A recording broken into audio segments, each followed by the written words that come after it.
ang katong sa kuan ano, bulon. Ah, Usapin mo. trouble natin guys. Yung ano? PC 200-8. Matanggal na ba yan? Ano lang ano may? Yan.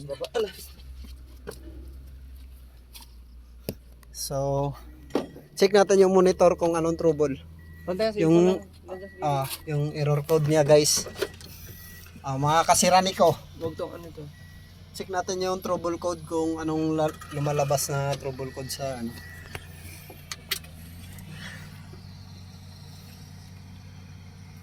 So medyo malabo.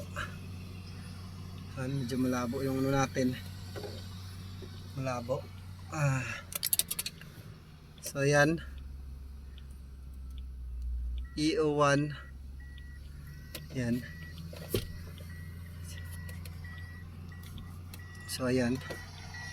Check natin. So ayan. Pababa natin abnormal record. Abnormality record. So punta tayo sa electrical. Check. So yun guys, ito yung nadidetect niya na error. So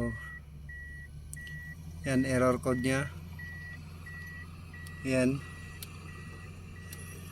Pump controller detected. So yan yun. Short circuit. Then monitor detected. Yan. So yung pump controller niya dito nakalagay guys.